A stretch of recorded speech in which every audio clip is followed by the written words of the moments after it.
Welcome to another episode of Talking College Football with JJ Kitchen. Of course, I'm your host, JJ Kitchen. It's game week, but more importantly, a real rivalry this week. Last week, Pitt had Cincinnati on the road, and Cincinnati had a tremendous comeback that we talked about. But the real rivalry is here, and it's the Backyard Brawl versus the West Virginia Mountaineers at Acrisure Stadium at 3:30 in the afternoon. Guys, we got ourselves a really good show today. We'll be breaking down a lot of stuff, talking about the matchups, what I see on both sides, and obviously, too, a score prediction. And this will be released on Friday, the day before the game. It'll be really good for you guys to watch this overall and to get my thoughts. But more importantly, cannot wait to hear your thoughts in the comments section. As you guys always know, this show is sponsored by Colonial Beer, located at 4986 Library Road in Bethel Park, PA 15102. Guys, plenty of selection, and then look, we got to pull it out today. Had to get there. The Pitt Icy Light can, really cool. Colonial Beer, they got plenty over there. They keep restocking because it keeps going so fast. You guys are doing a great job taking it off the shelves. Cool can, cool addition, and guess what? Even though it's a Thursday night, we got work tomorrow. Luckily, though, we'll only have one tonight on a Thursday night. So we'll crack this open. Obviously, such a cool can, cool design. Great how Pitt's doing this with Icy Light. Great corporate sponsorship. Plenty of stuff there to help out Pitt. We'll crack that open right there. But boom, nothing better, especially on a Thursday night. Especially too on a Thursday night, we'll be going out, being able to talk to other people. But more importantly, we're just a few days away from the Backyard Brawl, and we'll be getting after it. Guys, Colonial Beer, you're going to the tailgates, stop by Colonial Beer in Bethel Park. Plenty of different selections. Light beers, obviously your Icy Lights, your other light beers like Miller Lite, Bud Light, obviously to your heavier lagers. They got plenty of IPAs in there. But also go see and get the Fake Slide Pilsner, which helps pay the players at the University of Pittsburgh, but also supports Alliance 412, which is the preferred collective of the University of Pittsburgh. Again, guys, go see my friends at Colonial Beer, located at 4986 Library Road in Bethel Park, PA 15102. Guys, we're going to get into it today. Obviously, it's the best game so far of the year. Pitt has taken care of what it needs to do, beating the first team on the schedule, Kent State, taking care of Cincinnati on the road, currently sitting at 2-0. The West Virginia Mountaineers coming to this football game. Obviously, heartbreaking loss against Penn State. They raved about that all entire offseason, talked about how they were going to upset Penn State. They were going to beat Penn State. A lot of West Virginia fans even said, like what they are now against Pitt, saying they're going to win by a couple touchdowns. Well, they lost by 21 points against the Penn State Nittany Lions. Obviously took care of business against Albany. But we'll be talking about that game against Albany for West Virginia as they really struggled in a number of different areas in that game, but more importantly, the passing game. Obviously, one of the things that Pitt's been doing this year is passing the ball at a high level. Obviously, Eli Holstein has passed for over 300 yards in 2 consecutive games. We'll go into a little bit of that and obviously what it means. But again, Pitt 2-0, great. Obviously, the comeback win against Cincinnati was incredible. Obviously, down 21 points at one point. And coming back to score 22 unanswered points was incredible. But obviously, we talked about it previously in the Sunday conversation about how Pitt needed to clear things up. The same thing goes for the West Virginia Mountaineers. Just to give you guys, obviously, some notes I took here to give you guys a little bit of an idea here. National rankings as we sit here today after 2 weeks. Giving you some quick lines here. The all-time series so far for Pitt and West Virginia. Pitt leads the series, dominating the series 62-41 with 3 ties, 62 wins, 41 losses, and 3 ties. National rankings.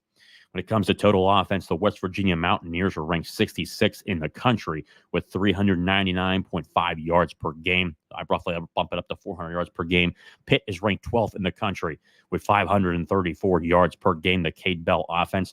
When it comes to scoring offense, West Virginia is ranked 72nd in the country with 31 points per game. And then you have Pitt at 25th with 42 points per game. When it comes to the rushing attack, one thing that we'll have to talk about again today is the rushing attack for West Virginia. It's going to be one of the key components to what Pitt needs to do to win this football game. West Virginia, 43rd in the country, averaging 195 yards per game. Pitt, 38th with 198.5 yards per game. And coming to the passing attack, West Virginia obviously struggling with the passing attack. Ranked 88th in the country with 204.5 yards per game. Pitt 11th in the country with 335.5 yards per game. When it comes to total defense, the West Virginia Mountaineers are ranked 113th, allowing 415 yards per game. Pitt is 79th in the country, allowing 330.5 yards per game. Scoring defense, West Virginia 84th overall. Run defense, West Virginia's scoring defense is 84th overall. Pitt's 96th. Run defense, West Virginia 84th. Pitt 38th. So that's something to keep in mind right there. Run defense. We talked about the run defense and what we need to do. Obviously, Pitt's still ranked 38th in the country. So you look at it overall. People were really complaining about that. I was complaining about that, just how the last two games have gone. But 91 yards per game compared to West Virginia is getting up 145 yards per game. That's some crazy stuff right there. And then the pass defense. West Virginia, 114th. Pitt, 97th. That's a really big concerning factor right there. But obviously, too, we go into injuries. Obviously, everybody knows about Pitt's injuries. I expect Ryan Jacoby to be back this week starting at the left guard position. I think that'll be really good to have him back. Also, too, Jason Collier actually did a really good job in his replacement this past week. The one key injury on the West Virginia side is starting defensive lineman Edward Vestinieren, which was taken to the locker room in roughly the second half against University of Albany. He's going to be out for a couple weeks. We'll go into a little bit of the depth chart, what they look like, but that's another guy, one of their starters that's currently down right now. Guys will have to fill in. You'd have to imagine, especially, too, with how fast Cade Bell's offense goes. We'll be really excited to see what they do on a consistent basis. How do they handle that? One of the things that Jordan Leslie, the defensive coordinator from West Virginia, talked about why they were so bad on defense against Penn State and even against Albany is because they were playing tendencies. Especially, too, a lot of times you saw Sean Martin, guys like that, stand up and say, look, sometimes we just didn't know what was going on against Penn State. We didn't know what was going on against Albany. Those were concerning factors. And obviously, with how fast Pitt goes compared to those two teams where, Penn State's a huddle team, Albany was a huddle team. They had a little bit of no huddle here and there. That could be a major advantage for Pitt. And obviously, too, going through the biggest factor here for me when you look at overall the total defense, West Virginia's defense has just been very, very bad this year. Obviously, through two games, 113th in the country. That's a major question mark. I think overall, we go into it here. The one that's concerning factor is you saw it against Penn State, for instance, where Drew Aller was 11 of 17, 216 yards, 3 touchdown passes. Bo Pribula, who was a backup for Penn State, came in through a touchdown pass as well. 4 passing touchdowns in that game. That's a concerning factor. We've talked about it before. And then even, obviously, in the rushing attack, Penn State ran for 222 yards rushing in that game. Honestly, Penn State's a really good football team. They did go on to face Bowling Green. Bowling Green was winning for really the majority of that football game. Penn State ended up winning 34-27. So Bowling Green actually scored more points, more than double the points than West Virginia scored in their football game. Something to keep in mind. Obviously, against West Virginia, against the University of Albany, West Virginia, won that game 49-14, but the score does not tell the story. We go into it. Miles Burkett, 18 of 39, threw for 306 yards, 7.8 average, and 1 touchdown, no interceptions. A couple people reached out to me from the West Virginia side saying, well, these guys right here, the Miles Burkett, he was a 4-star quarterback. They've got a couple guys from the FBS level, but they're not up there for a reason. They're down there at Albany. Albany's going to be a great football team. They got a great head football coach in Greg Cattuso. Former defensive line coach at Pitt during the Wanstead years. He's a tremendous football coach, can certainly acquire talent. I expect them to be very good in the FCS level and really head to the playoffs again. But overall, it's an FCS team against a Power 4 team. And when you looked at it, that's a struggling factor. You allowed 306 yards. Jordan Leslie talked about how they're easily correctable. In his time, obviously, at West Virginia, the West Virginia fans have wanted him fired for years. They've struggled in the passing attack, in the passing game overall. You saw it last year where, Pitt really didn't do anything with the passing game because Phil Jurkovec was so bad. That was a problem. But when Keaton Slovis was here, he threw for over 300 yards. But in that type of style of offense that we ran, which was pro style, really didn't take too much advantage of it. I expect Pitt and Cade Bell and Eli Holstein to really step up and take care of it this year. Eli Holstein, I think, You saw really how he came back in that second half, really in the second portion of the third quarter, and just turned it on. Man, at 10 of 11, 244 yards, 3 touchdowns, and really in the second half tells you what kind of football player Eli Holstein is, but more importantly, how fast he can correct his issues. But the biggest thing is, though, it was his first road game against Cincinnati, first road game overall in college football. The good thing is this game's at home. It's going to be another raucous crowd again. I think, again, I'm beyond proud of Pitt fans in 2022. The amount of noise, just how much the crowd was shaking overall on the stadium. But more importantly, when you watch that game, it was so much fun to be in the stadium when we were there. Obviously, the crowd was a major factor. 9 false start penalties for the West Virginia Mountaineers, which is a major factor. I expect that to be the same thing again this year. JT Daniels was the quarterback in 2022. Garrett Green will be that guy this year. And we'll go into a little bit of Garrett Green here, but Albany threw for 306 yards, and then they rushed for 68 yards overall. So they were able to hold the rushing attack into place with 68 total rushing yards, but 306 passing yards. And then you looked at the receiving core. Seven McGee really tore them up. 4 receptions for 90 yards, 22.5 average. Levi Wentz, if I'm not mistaken, Levi Wentz, that might be a Whippeal guy. 2 receptions for 58 yards. Carter, 2 receptions for 44 yards. Marquise Dietz, 3 catches for 44 yards. I mean, just over and over and over again. And the biggest thing that stuck out to me, again, the passing attack, the passing defense for the West Virginia Mountaineers was just really spectacle. I mean, that they were just, spectators for the majority, really the first half, if not all the way into the first half. 14 points all in the first half. Albany also drove the field 2 more times after that. Probably should have scored 2 more touchdowns if they would have finished those drives and, not made some questionable calls down the stretch where they tried passing the football in the red zone. Instead, they should have been running the football. They could certainly score 2 more touchdowns there for 28 points. So overall, when I watched the tape on this game, that was the one thing that I looked at and said, okay, hey, I expect, when you look at Pitt, the first game, Eli Holstein threw for 40 passes. In the second game, even struggling in the first half, the second half, again, he turned it on, but overall, he still threw the ball 35 times. I expect Pitt to take advantage of a lot of what West Virginia is doing. They play a lot of zone coverage. They might take a couple things here and there from Cincinnati, but the one thing I think will be really good is, Jordan Leslie talked about how when we were in our base defense, well, if you're in your base defense and you're having a hard time understanding your own base defense and you're allowing 306 yards, that's a problem. And then now they're going to try to run exotic blitzes and whatnot, exotic coverages. I think that's a major factor and a benefit to Pitt's passing offense because Pitt now has experience in that 3-3-5, something that West Virginia could run. But I think overall, if they're having issues in their basic 3-4 defense, I just think that could be a major factor for West Virginia and really making more mistakes in the back end. But more importantly, Cade Bell is certainly shown here in 2 games how creative he is in getting guys the football. Kanate Mumfield, obviously, you look at the wide receiver position, Kanate Mumfield, Kenny Johnson, Raphael Poppy Williams, C.J. Lee. You got Dejon Reynolds. I mean, your top really 5 guys right there. Gavin Bartholomew and Jake Overman have certainly done a really good job. But most importantly, Desmond Reed. I mean, Desmond Reed continues to light it up. I mean, the way that he has really just taken things by storm and how well he's played, not just in the rushing game, but also, too, catching the ball out of the backfield. I expect him to get a lot of touches. But also, too, Derek Davis to turn it on, and then Daniel Carter to probably get some carries, too. But, you can imagine for the majority of the game, Desmond Reed's going to be in the football game, and Derek Davis being able to really back him up. Overall, when you look at this from a perspective of what Pitt needs to do, again, don't abandon the run. Obviously, you got Desmond Reed, you got Derek Davis back there. But I think that when you look at Pitt's overall offense, they're really going to exploit a lot of what West Virginia does on defense.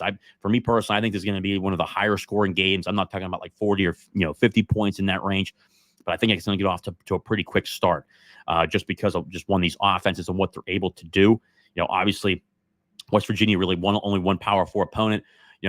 Penn State, they only scored 12 points. They did put up 49 points against Albany, but it is Albany from the FCS level, so it'll be interesting to see what they do.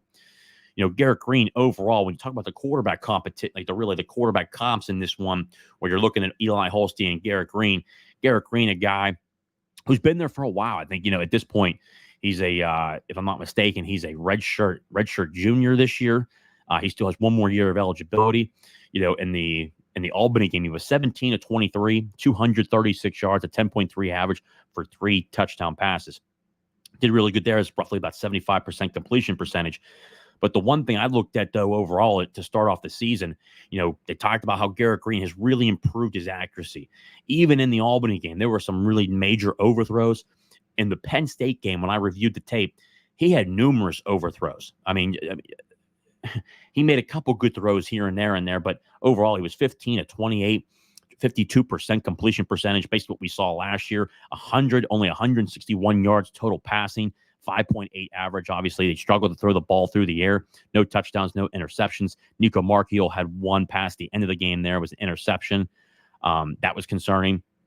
In that game, too, they only rushed for 85 yards. C.J. Donaldson, 12 carries, 42 rushing yards. Jaheim White, 8 carries at 33 yards. But you can imagine that probably happened because they were behind in the football game the majority of the time after the first quarter. In the University of Albany game, their rushing attack, C.J. Donaldson had 14 carries, 125 yards. His longest run was 48 yards. Jaheim White, 10 carries, 100 yards on the dot. Obviously, 10 yards per carry. They both had touchdowns. Garrett Green had 7 carries for 68 yards and a touchdown. Nico Marchiol had a carry for 12 yards and also a touchdown. So, I mean, we're going to learn really a lot about West Virginia this week.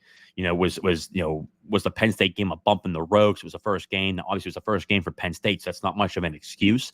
But we're really going to see a lot about what's really going to happen here. And you look at the two quarterbacks, obviously, redshirt freshman, Eli Holstein. Again, I'm high on Eli Holstein. I think, again, I told people in the beginning of the year during spring camp, he came in a little banged up, had a little bit of a hamstring injury. I said it was going to be a quarterback competition. Some people disagree with me, even some people in the media. Now we're out there. It certainly was a competition. He won that competition. But you see the poise. You see the poise of how he plays. And just a confidence level that he didn't lose it after the first half. He went into the second half. He talked about the character of this young man, talking about how he apologized to Pat Narduzzi twice at halftime and at the end of the game, saying, Coach, hey, those first 2 quarters were on me. That stuff won't happen again. He talked about having that John Wick mentality, like, he's the guy coming to kill the boogeyman is what he's looking to do. It's just, you love that mentality out of a quarterback, especially at Pitt's level. You love to see that. I'm high on Eli Holstein. I think with this game at home, this will be a great game to see how he does, but I expect him to do well. Overall, I think his mechanics, I think overall his tenacity, how he looks, how he throws, going through progressions that you specifically saw in the second half of the Cincinnati game, played a tremendous game. I mean, just the corrections and the overall adjustments from the first half to the second half. You saw 2 different quarterbacks, but hopefully when you look at Eli Holstein, if he plays a full game how he played in the second half, we get a full game. I'll tell you what, man. He's a heck of a football player, heck of a talent. That's why he was a 4-star quarterback, especially when he went to Alabama. Comes here to Pitt and is certainly lighting it up. And I think he's going to continue to do that this week. And again, throughout the season, you'll see those step forwards and those couple of steps back. He's a redshirt freshman, but he's done what he needs to do. He's done a great job in terms of learning, but more importantly, his mental stage of the game, his IQ is just very, very good at a high level, especially for a redshirt freshman. Garrett Green, we're going to find out what kind of quarterback he is. He was in for a couple of series last year, ended up getting hurt, had to get out of the game. If Pitt had average quarterback play, they win that game, no doubt, especially, too, if Christian Veyer or Nate Yarnell play that game. But we didn't have it that way, and the West Virginia Mountaineers took it last year. But this is the first year we're going to see Garrett Green. Does he make the corrections? Does he improve on his accuracy when he's under duress, when he's under pressure, when he's facing a Power 4 opponent? We saw a lot of the inaccuracy last year. Are we going to get the Penn State quarterback where there's 52% completion percentage, or are we going to get the Albany quarterback where he's 75%, was able to sit in the pocket, had a little bit of pressure here and there, the offensive line? We'll go into the offensive line here for West Virginia, but the middle portion of their offensive line is where the weak points are. The bookends for me, Wyatt Milam, in my opinion, is an All-American at the left tackle position. He's going to be an NFL guy next year. He'll be here. He'll have a great year this year at West Virginia. He'll be off to the NFL. And then Nick Malone, former Pitt commit at one point, playing right tackle. I think he's doing a really good job this year. I think their left and right tackle there are really 2 good guys. When you look at really the 3 interior spots at the left guard position, Tomas Remock is a redshirt junior. And I think I said, I'm sorry, Garrett Green's a senior. I'm sorry, I called him a redshirt junior. I thought for sure he was a redshirt junior.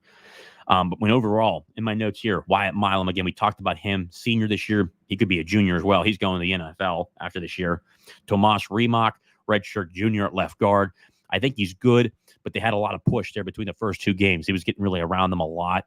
Obviously Wyatt Milam has to stay in the game for West Virginia after he went out of the game with full body cramps after the first half against Penn State in that heat. West Virginia on the offensive line was not the same, especially on the backside where there was just a lot of pressure going on, especially at that point. At the center position, Brandon Yates takes over for All-American Zach Frazier, who's now playing with the Pittsburgh Steelers. You look at a lot of that tape. For me personally, you looked at the Penn State game. He was really getting beat up and bullied around a lot in that game, getting pushed around, especially on those 4th and 1s and those close calls. He was getting pushed back. Number of plays got pushed back against Albany, but then for the majority of the game, he played a really good football game. So we're going to find out what kind of guy we get in there, but we've had a little bit of back and forth. So there's a little bit of leeway there. And then right guard, Joquay Hubbard, had a little bit of a look from Pitt. Pitt recruited him for a little bit of a portion. At that time, Dave Borbley didn't like him, thought he just wasn't a guy that they were looking for. And I think we had another offensive line commit, so they just kind of let him go at that point. Went to Virginia, played there for a year, and then came over to the West Virginia Mountaineers. He starts at right guard. He's a redshirt senior. He's had a couple tough starts. You look at overall the Penn State game, he gave up a number of pressures. You saw in the Albany game, give up a couple pressures here and there, was able to be efficient in the running game, but was even at times a little bit struggling there. I think overall, when you look at what Pitt's been able to do on the defensive line, we need more consistency out of the defensive line, but more importantly, we need to stop the run. And I think with a little bit of, when you look at the interior offensive line for West Virginia, guys like Nick James, Isaiah Neal, Nakai Johnson, who else is there? Those three, and then Francis Breu, of course. Francis Breu will be in there. I expect Elliott Donald to get a couple looks there as well. Those 5 guys, they're gonna have their hands full. But guess what? I think when you look at guys like Nakai Johnson, how well he's continued to develop. Nick James got the majority of the snaps. The redshirt freshman, former 4-star defensive lineman, Indiana transfer. He continually gets better. You saw him, just how the way he played in the second half. Nakai Johnson, man, I think he has just really continued to get better, especially when you saw in that second half, the fourth quarter, especially with the 3 and outs that Pitt was able to produce. I think he continues to get better. And then obviously Isaiah Neal, he continues to be a great leader in that room, a positive influence, but more importantly, keeps showing up on the field. And Francis Breu got his first snaps in Cincinnati. He'll certainly have snaps in this game. The question I kind of have around at this point is, what are they going to be able to do in terms of, can we get consistency in stopping the run? You saw in the beginning of that game, obviously they ran for over 150 plus yards rushing against Pitt. But obviously in the second half, Pitt did a great job of correcting those mistakes. I think for Pitt to win this football game, they need to play a full game. And you'll have spurts here and there. Every game goes through its fluences where you give up a big play, they go down the field, they score, whatever. We saw that in 2022.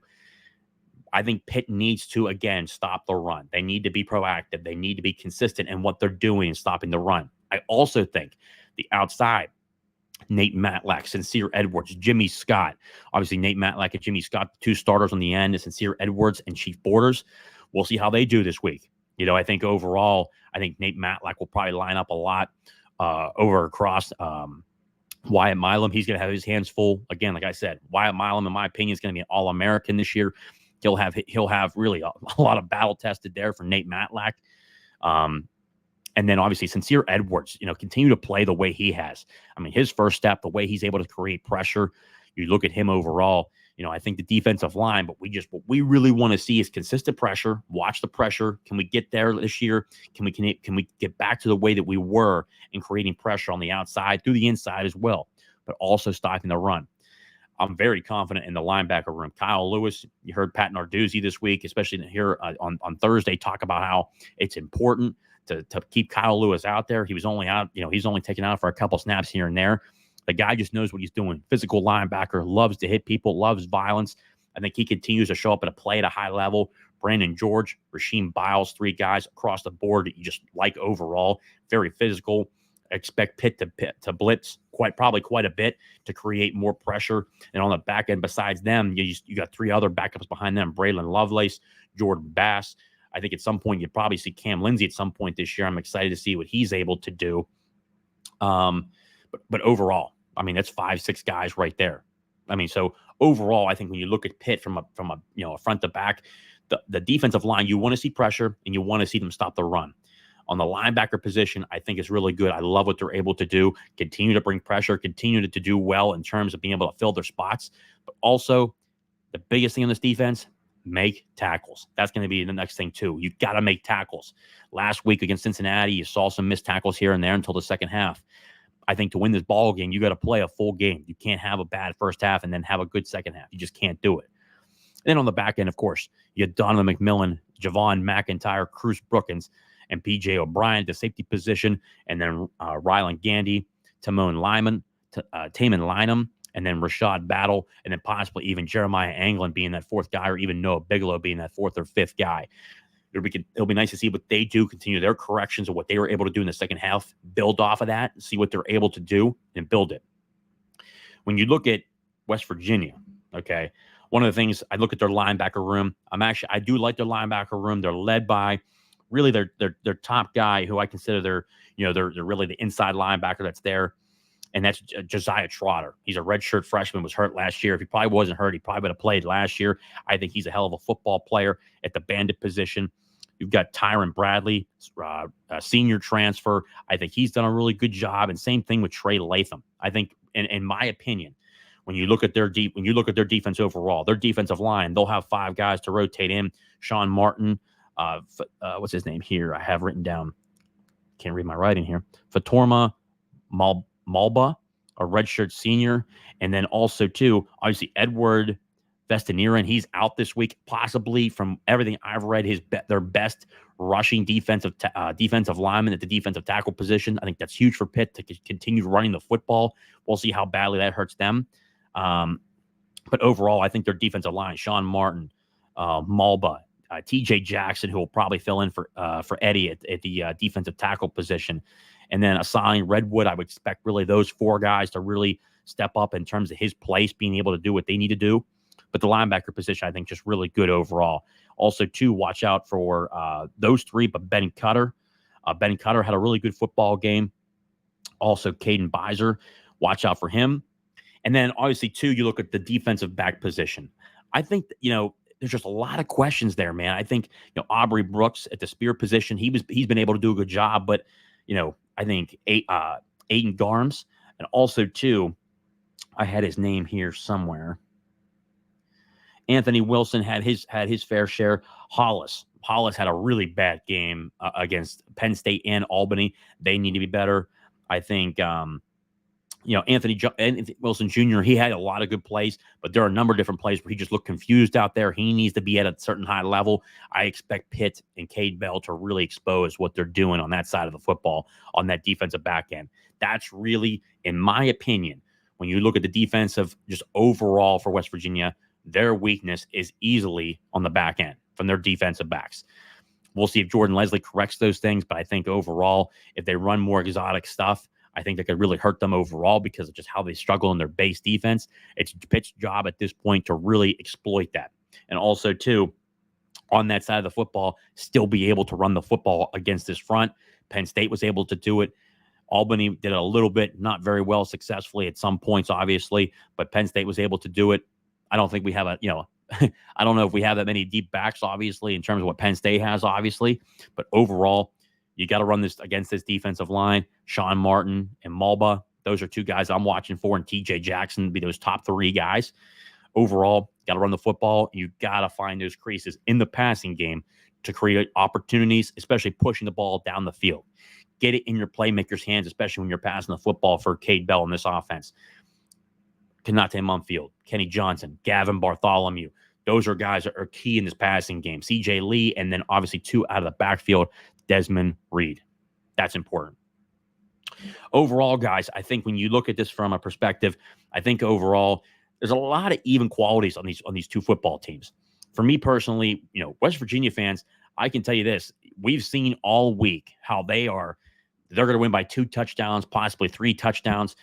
You guys saw Mountaineer Paul, who's on Locked On West Virginia, basically said that Pitt's trash overall. Eli Holstein's trash. I completely disagree with that. You can certainly see that kind of stuff. It certainly got back to the locker room, obviously with their, West Virginia players talking a lot of smack. Obviously, you've seen some guys that are on the Steelers talking smack. They're very confident going into this game, but I think that they're really just feeding a lot of bulletin board material for this game. And I think overall, I don't expect this to be a blowout. I think this will be a lot closer game than what people think. And I think it's going to be a lot closer to where this is a game where I think that we're going to see almost like the 2022 game, both teams into the 30s. And that's where I'm going to call this. I got Pitt winning this football game 38-35, a 3-point victory. Obviously, I think just Pitt wins outright 38-35. I think there's deficiencies on both teams. We talked about the defensive backs for West Virginia. I think that's an issue. We'll see how West Virginia does in the passing game and the running game. I think the strength of their offense is the running game with C.J. Donaldson and Jaheim White.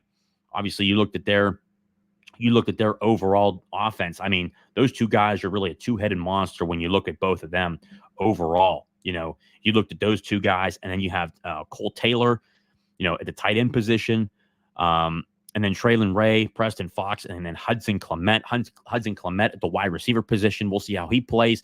He had a really big year last year, former walk-on. Traylon Ray coming over from Jaden Bray came over from Oklahoma State, but Traylon Ray still there as a true sophomore. We'll see how this goes overall, but I still have Pitt beating the West Virginia Mountaineers 38-35.